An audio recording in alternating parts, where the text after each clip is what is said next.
Vamos a conversar con Matías Garretón, investigador del COES y profesor asociado de la UTEM. Está con nosotros esta tarde. Gracias, Matías, por estar con nosotros en Infinita. Bienvenido, buenas tardes. Hola, buenas tardes. Muchas gracias por la invitación. Yo sé que la pregunta es compleja. Siempre es mucho más fácil de este lado que del tuyo, ¿no? Así que, pero tengo que hacer la pega. ¿Cómo un sicario puede escapar tan fácil? La sensación que queda, porque es una sensación, no necesariamente puede ser siempre la realidad, pero es la sensación de que alguien comete un crimen y siendo migrante eventualmente pueda salir tan fácilmente del país, como habría sido el caso de este sicario y también de los que mataron a Ronald Ojeda.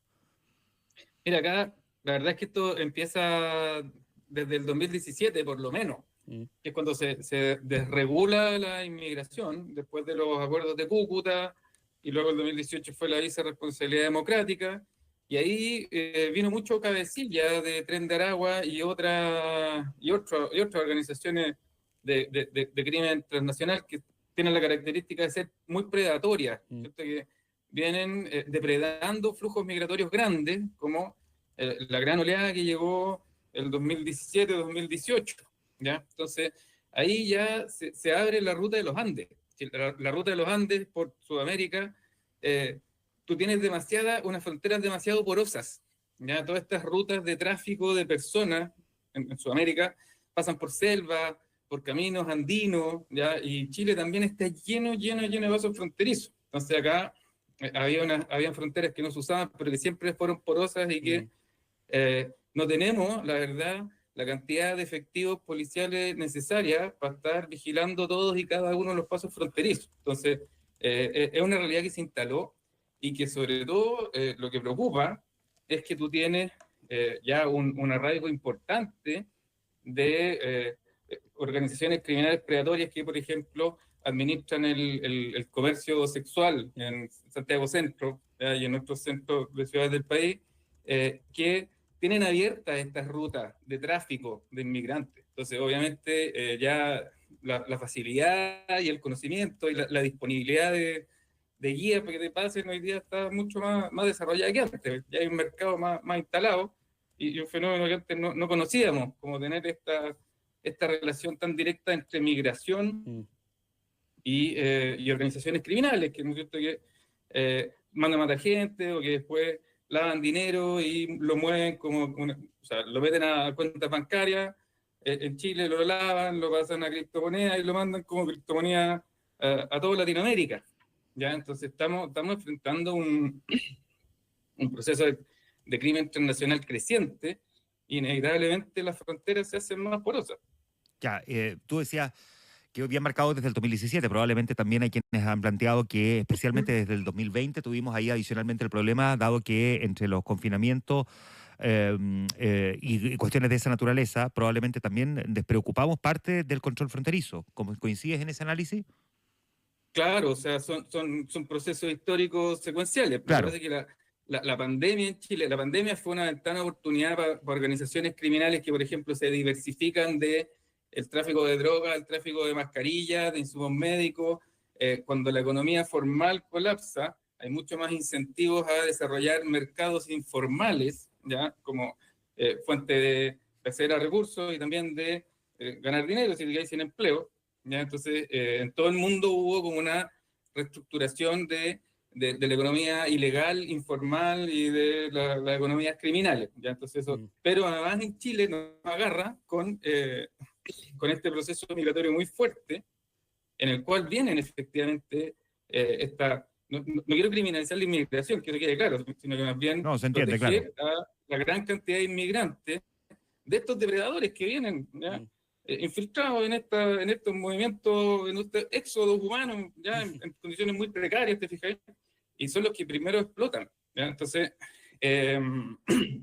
esto obviamente se incentiva, o sea, ya estaban dando, y la pandemia fue caldo de cultivo. ¿Ya? Ahí esto todo crece, entonces salimos de la pandemia y nos encontramos con un panorama criminal muy cambiado en Chile, ¿ya? Pero sí, obviamente son procesos conectados y que se van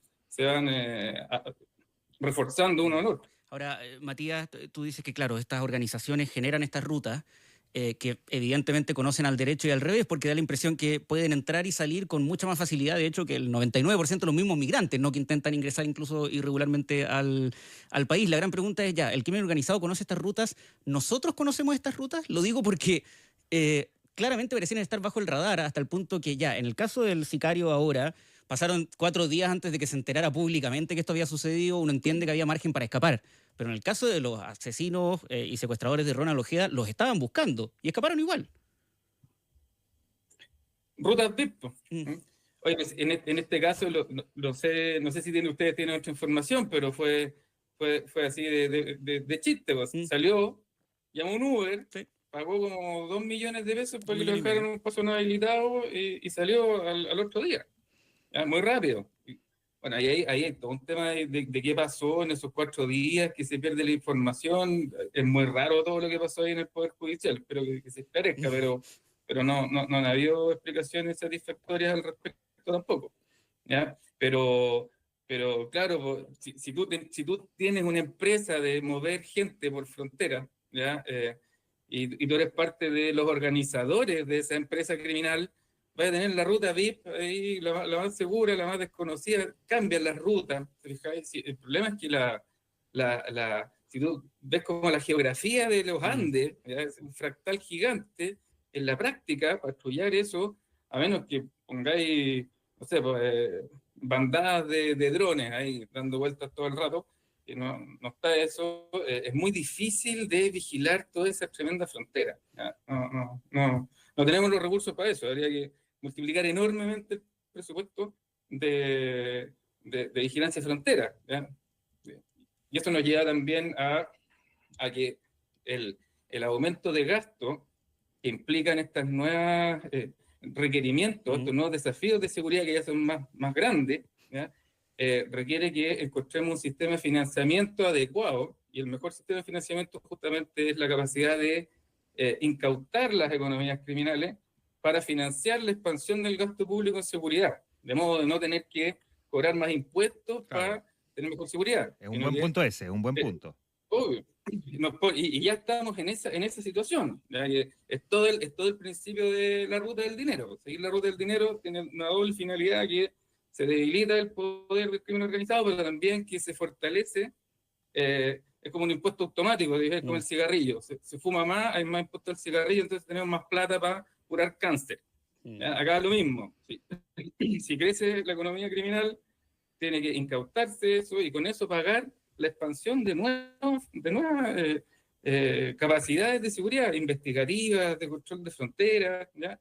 Porque los desafíos efectivamente son más grandes de lo que eran en el 2017. Estamos conversando con Matías Garretón, investigador del COES, profesor asociado de la UTEM. Matías, a propósito de lo que se intenta hacer o lo que se propone hacer para tratar de empezar a tomar un poquito el toro por las astas, y a propósito de la ruta del dinero, tenemos un proyecto que ha generado varias diferencias y divisiones, como el levantamiento del secreto bancario en este minuto en el Congreso, quienes están a favor y quienes están en contra, acusando que sería una vulneración de la privacidad. Primero, te quería preguntar si estas iniciativas efectivamente podrían ayudar a empezar a rastrear la ruta del dinero, como se le conoce cuando se habla de crimen organizado.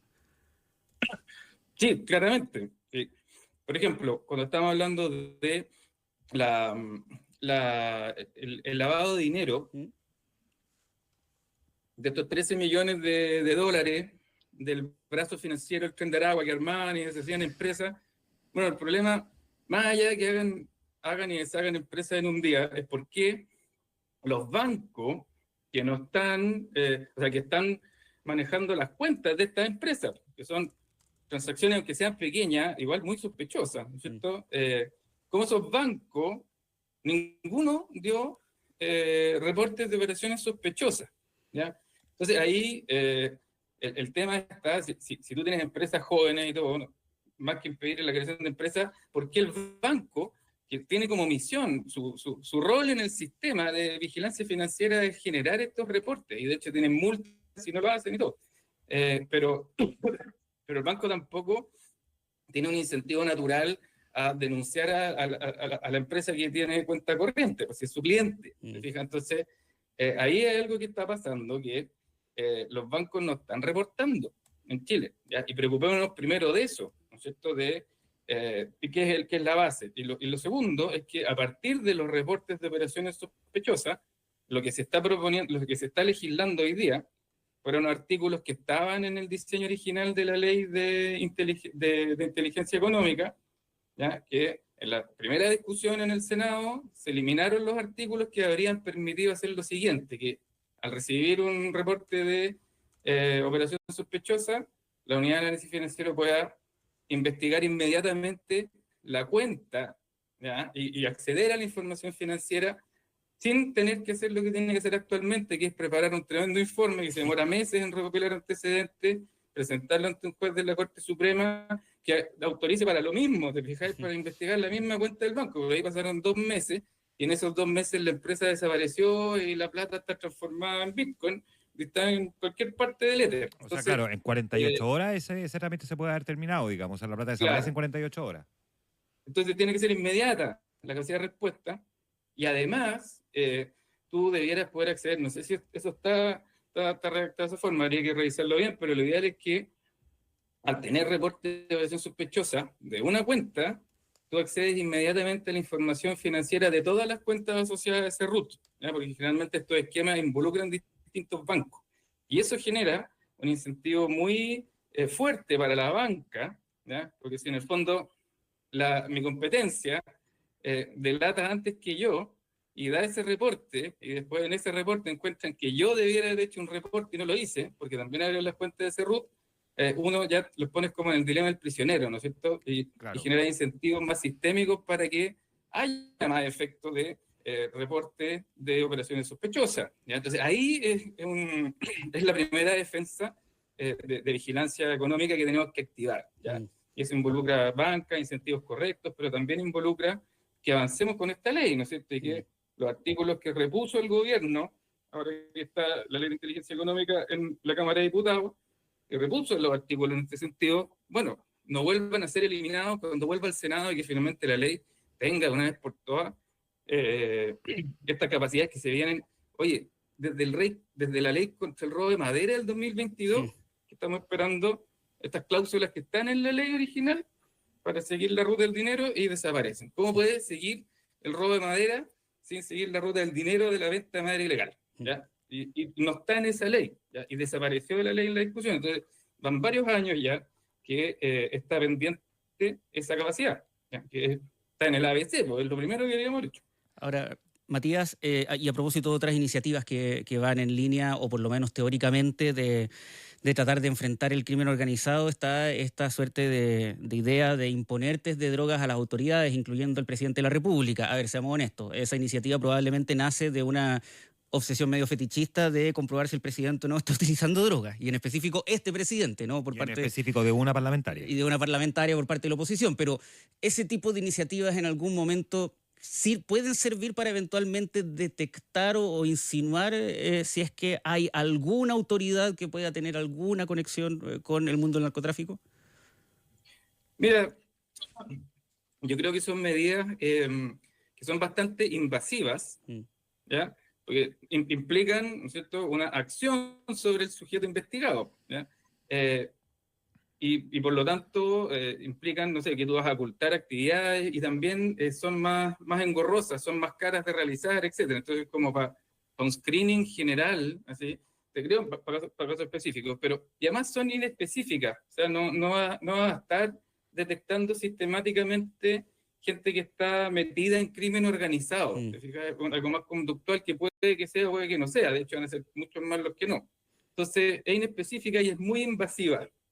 Entonces, no, la verdad no le veo mucho la eficiencia para este objetivo, ¿ya? Porque tampoco se trata de hacerlo a una persona, sino que habría que hacer un screening, ¿no es cierto?, a todos los... Imagínense, va a hacerle un test de droga a todo el ejército de Chile y a todos los carabineros de Chile, ¿ya? ¿Cuántos test de droga son? ¿Quién los analiza? La burocracia, ¿quién se implica? Al final, bueno, se falsifican los test, qué sé yo. Y no necesariamente el consumo de droga está asociado a ser parte del crimen organizado. Entonces, en cambio, por eso yo soy mucho más pro intervenciones que son no invasivas, o sea, la vigilancia pasiva de tus flujos financieros, ni te enteras, ¿ya? Nada hace, nada teme, ¿no es cierto? Pero no te molestan, porque tú vives tu vida y el 99% de la gente hace su vida, hace sus gastos, y si no pasa nada, si no hay nada raro, no importa, no se vigila, ¿ya? Pero el punto es tener esa como base de vigilancia financiera que es menos invasiva y más eficiente. O sea, yo creo que por tema de eficiencia me inclino por eso, ¿no? Porque es más, me parece, sí, pues es menos engorroso, es menos burocracia, es generar la información que necesita.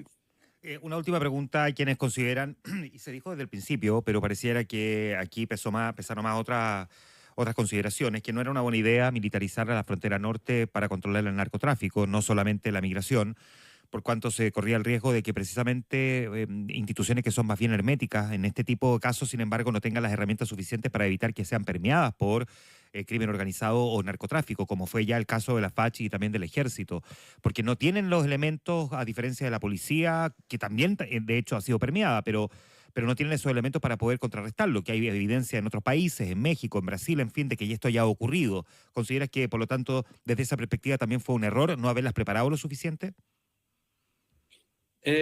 Mira, lo vimos, o sea, imagínate que hace poco tuvimos esta discusión, incluso hubo un debate, ¿cierto? Y hubo una demora también en el proceso porque todavía seguimos discutiendo, ¿cierto?, lo de investigar la justicia militar o la justicia ordinaria. Imagínate, a ese nivel llegamos con lo de la FACHI. Entonces, ya claramente el caso se responde solo. O sea, es lo que supuestamente iba a pasar, pasó, sigue pasando.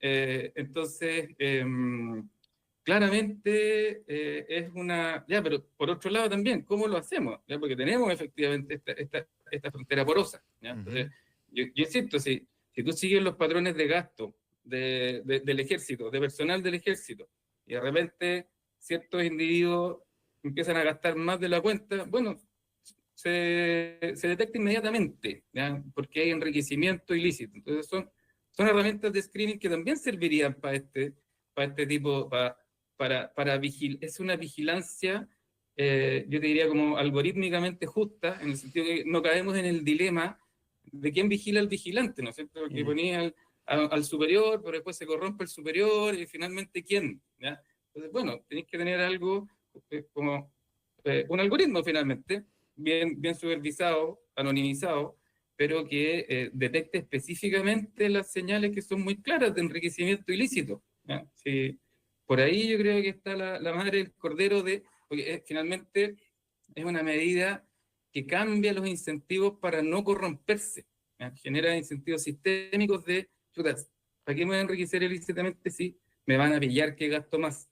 ¿Ya? Entonces creo que es la única manera que tenemos de hacerlo. Claro. Pero eso estamos años luz, pues estamos recién discutiendo la flexibilización de secretos bancarios en estos términos casi primitivos ya. Matías Garretón, investigador del COES y profesor asociado de la UTEM, conversando esta tarde con nosotros. Matías, muchas gracias. Gracias a ustedes. Buenas tardes. Matías, hasta la próxima.